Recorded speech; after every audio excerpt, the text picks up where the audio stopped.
Hello everyone, welcome back to Music Appreciation. Today we are going to learn about music in our culture. So we're going to talk about our affinity for different musical styles, and we're going to learn what culture means. And our central question for today is, how do we interact with music in daily life? Music in our culture, music is a great pleasure in our lives. We interact with music all the time. Music helps us develop and cope with certain emotions. That's why when people feel a certain way, they'll want to listen to certain kinds of music. There's the stereotype of like edgy teens that like to listen to a lot of Post Malone or My Chemical Romance, or blasting a breakup song whenever they get dumped. That's an example of that people use music to feel their emotions or to help them feel some kind of emotion. Music is a part of what makes us human. Music is a fundamental part of how we experience life as people. That's why I put at the bottom here, music is not a universal language.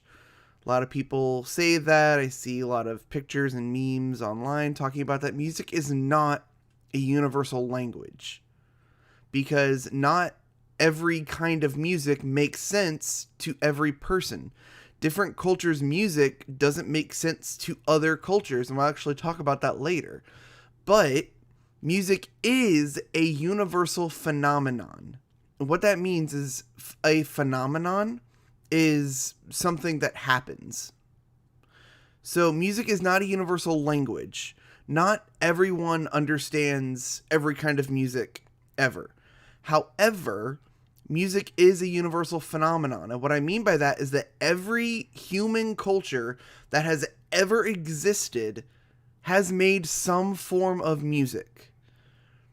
Now, every culture, every place on earth, every different groups of people are going to have different kinds of music and are going to make music in different ways than each other.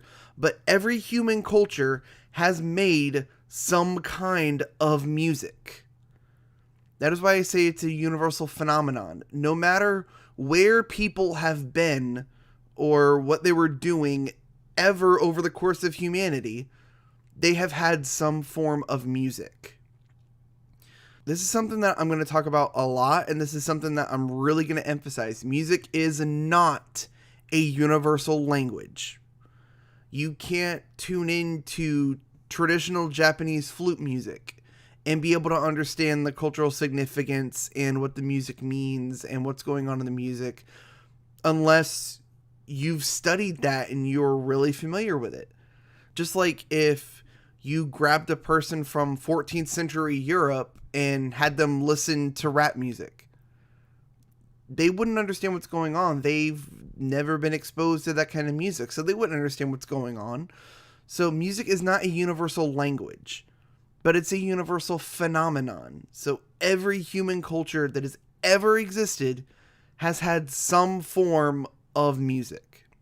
So we're going to do a little exercise real quick. So pause the video, take about 2 minutes, and I want you to make a list of musical genres, as many as you can come up with. So things like pop, rap, etc., etc. I don't want to give you too many answers, but take a couple of minutes, pause the video, and try to make a list of musical genres. Don't cheat. Don't, Google it or anything, and just see how many you come up with. Go ahead and pause the video now and do that. How many did you come up with? There's things like rock, rap, pop, R&B, country, metal, punk, classical music, opera music, musical theater. There's so many different genres you can come up with. When we've done this in the classroom, I've had people come up with as many as, I think the record is 28 different genres. So, point being, there is a lot of variety in the musical genres that we have access to. So I want you to think about this for a second. How do you think that variety adds interest into the musical choices that we have as a modern culture? There's so much variety in the musical genres that we have access to. How does that influence what choices we have as a listener of that music?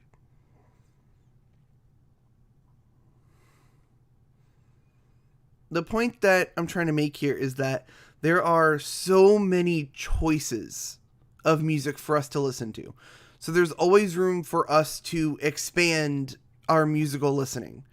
So, for example, I mentioned that I like musicals, and that didn't just come out of nowhere. I was, as a child, exposed to a couple of different musicals, but I hadn't really thought of it since I was a really little kid. But when I got to high school, a couple of my friends were doing the production crew for the musical at my high school. So I was like, hey, my friends are doing this. Sure, I'll be in the crew for the musical. I'll help out, do whatever. And turns out, working in that crew, I absolutely loved it. I loved listening to the musicals and watching the story unfold and how the music interacted with it. And I absolutely loved it. I did the musical crew for all 4 years I was in high school. I listen to musicals a lot more now than I used to.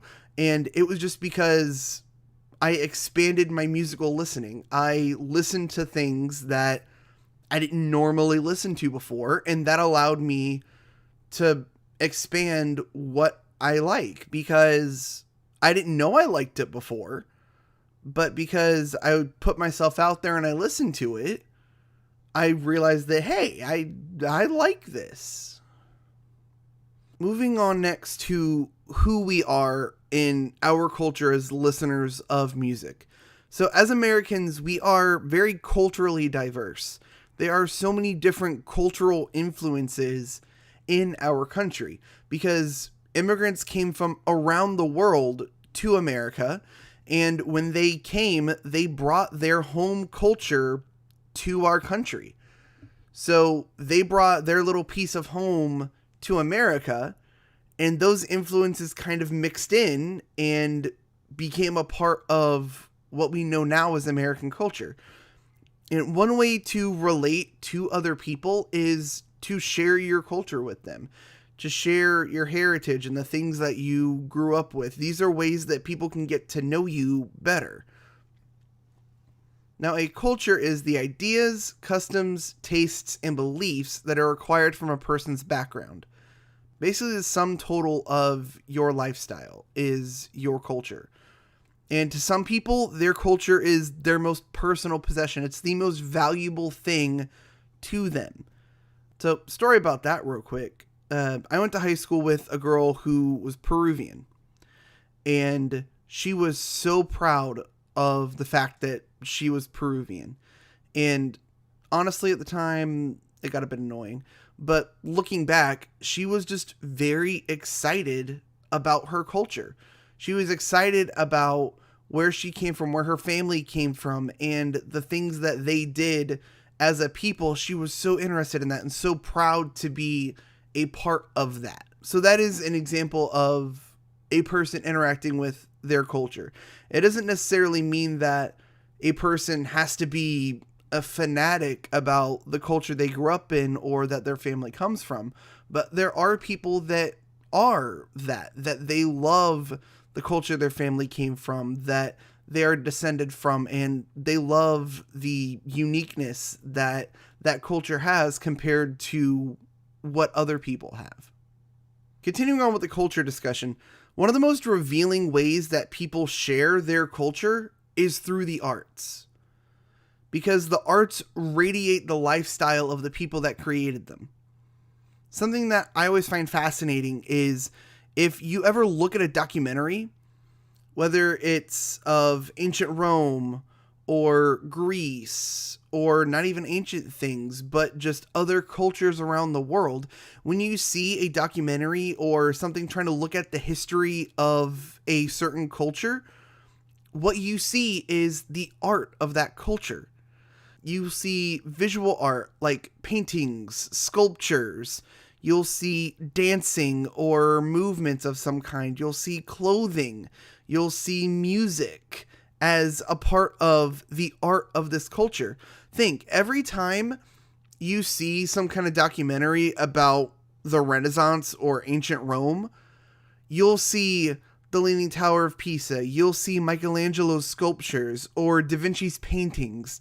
You see the art of a culture, not even in ancient cultures, but if you look at a documentary or a video on African tribal culture, they have elaborate costumes and music and all of these different artistic expressions that showcase who they are as a culture.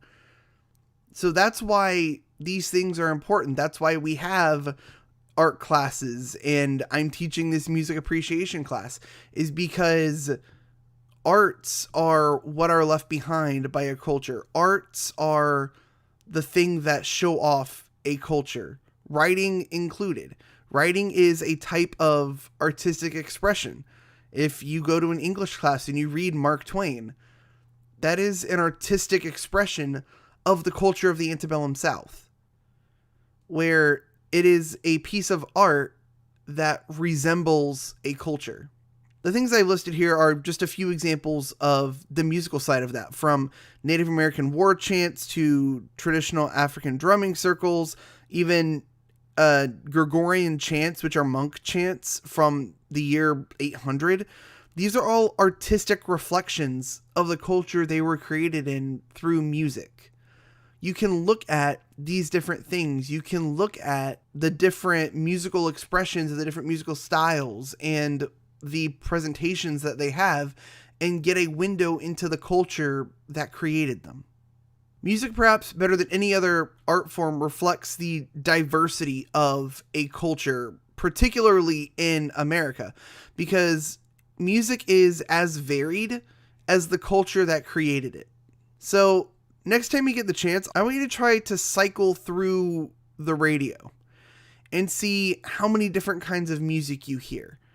And that's an example of what I'm talking about here, that if you're flipping through the radio, you can go from opera to R&B to mariachi music to samba to rap to jazz to rock to pop to country. There are so many different kinds of music that you can hear just by cycling through the radio. And that just kind of shows the varied culture that we have as Americans through the scope of music. So as we talked about before, music is a universal phenomenon. All people from recorded history have created music of some kind. So we're going to watch this video and I want you to see an example of that. So in the top corner, I'm going to link that video. So make sure you go watch that. At about 3:18, he stops talking about the music and starts talking about other stuff. So you can stop the video after that. You don't have to watch the part where he's talking about his album. That part's not important for what we're talking about here. However, like I said, music is used by people to get through their emotions. So for example, the person in that video that made the song basically had a you only live once kind of mentality, which still continues today. So like he was saying, even animals have a tendency for making sounds and responding to them. And it's just like us. When music is pleasurable and we like the music, it communicates with our emotions. And it communicates a feeling, it communicates a message, and that comes across even if we don't necessarily understand exactly what the lyrics are, which is the next thing that we're going to talk about. So even if you don't know Italian, I want you to listen and try to understand the feeling behind this guy's singing. So I'm going to link that video up there so you can go watch. And you don't need to watch very much of it, but 20 or 30 seconds would be fine. And I want you to listen for the feeling in his singing.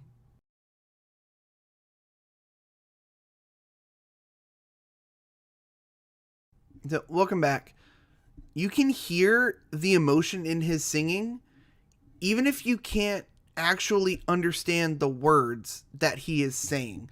So you can hear that he is into what he's singing. He is emotionally invested in the words that he is singing, even if you can't actually understand the lyrics that he is saying unless you know Italian. So teenagers usually listen to more music than the average person. It could be because teenagers are stereotypically more emotional, so the emotion in music appeals to that part of a teenager. I don't think that's necessarily true, because in my experience, we all have that song that we go to when we're feeling a certain way.